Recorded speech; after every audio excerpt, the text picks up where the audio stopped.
जय गुरु सबू दादा माँ सबको मोर जय गुरु। खूब सुंदर है आज कलाहांडी जिला स्तरीय अस्थि महोत्सव खूब आनंद लगुचे, खूब मजा लगुचे, खुशी लगुचे। ये कुनी कुनी छुआ पिला मानकर गीत वाद्य देखिकी साड़े माँ मानकर कीर्तन एडे मेडिकल कैंप आमर साड़े जलजोग कार्यक्रम आनंद बजार सब किसी बहुत बढ़िया होइचे। सबुर भितरे आमर मालिक रो काम से गुटे काम जेनटा परम पूज्यपात आचार्य देव आओ वर्तमान रो संघ नेता परम पूज्यपात श्री श्री अबिंदा जार आशीर्वाद रे आज ये कलाहांडी जिला स्तरीय अस्थिदायिनी जिला स्तरीय महोत्सव तांकर गुटे मात्र इच्छा डीपी वर्क दीक्षापत्र कार्यक्रम। ये डीपी वर्कटा परम पूजनिया बहुराणी माँ आउ परम पूज्यपाद अबिंदा आमे जेन लोक माने हजी जाइतिला कोरोनार पूर्वरु एवं कोरोनार परे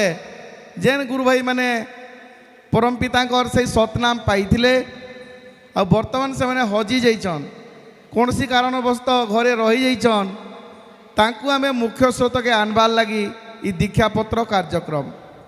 तमे केंता करी कर्मा केंता करी लुकनी के जिमा से तांकु मुख्य स्रोत के आनमा माने से माने आमर भलिया आसिकी से जजन जाजन इष्टभूति करबे आउ निजे ठीक हेबार सहित परिवार परिजन के ठीक करबे तार ही कार्यक्रम होची डीपी वर्क। लोक माने बोलसन डीपी वर्क बोले जे गोटे अपडेट कर देवारटा किंतु आज्ञा बिल्कुल नहीं से डीपी वर्क माने होचे आमर द्वारे द्वारे परिक्रमा बोले चलबा आमे केंता करी लोक मानकर पाके जिमा आमर पड़ा पड़ोसी लोक के जिमा आउ ताको भल पाएमा सेवा देमा कार हो तो स्वास्थ्य संबंधी सेवा दरकार कार पाठ पढ़ार सेवा दरकार कार आईनगत समस्या अच्छे से भाया सेवा दरकार। तेणु प्रत्येक आमे लोक मानकर पाके जाइकरी केंतार लोक को भल पाएमा ताकर सुख दुखर साथी हेमा तार द्वारा से मनुष्यटा आमको भल पाएबा ठाकुरकर लोक बोली जानबा आउ आमर पाके आबा आउ परम पितार काम करबा से इष्टभूति परायण हेबा इटा होचे डीपी वर्क। तेणु आसतु प्रत्येक केंता करी आमे से डीपी वर्क रे माती रहेमा। परम पूज्यपात अबिंदा कहउछन जे जदि तुमर हजारे प्रॉब्लम अछि आगरु कहते 100 प्रॉब्लम पहला कहले वर्तमान कहउछन हजारे प्रॉब्लम तुम हजारे असुविधा अच्छे तार तार गुटे सॉल्यूशन होचे डीपी वर्क। मुई बलांगीर बासी है अनुगुल रे चाकरी सूत्र से मोर कर्म यज्ञ रेलवे रे चाकरी करसी तो गोटे बलांगीर डीपी वर्क कथा कहचे। बलांगीर रे हमें किसी गुरु भाई गोटे माँ घर के बारंबार मालपड़ा रे तार घर बारंबार ता घर के जाऊँ अथच से माँटा केबे ताकर गेट नहीं खुलन 5-6 थर गला परे से माँ को पचराला माँ आपन को आम कि नहीं कहूँ आपन को आम कि नहीं नौ केवल आपन टिके गेटटा खुलुन दुई पद कथा जीमु। आचार्य देव वर्तमान चाहिछन जे आपण माने केंता अछन से जानबार लगी जा हो बहु कष्ट माँ से ताकर गेट खुलले गला पर माँ को पचारू माँ आपणकर तो ना बाहरी छे आमर दीक्षा लिस्ट रे आपन क्या रागिछन क्या आपन गेट नहीं खुलते से माँ कहले दादा जेन मासे मी ठाकुर कर दीक्षा नेली से मासे मोर सीढ़ी चढ़ुली गोड़ भांग गला और मुई कहाँ क्या करमी से ठाकुर कर काम तार परे माँ के बहुत भावे बुझालू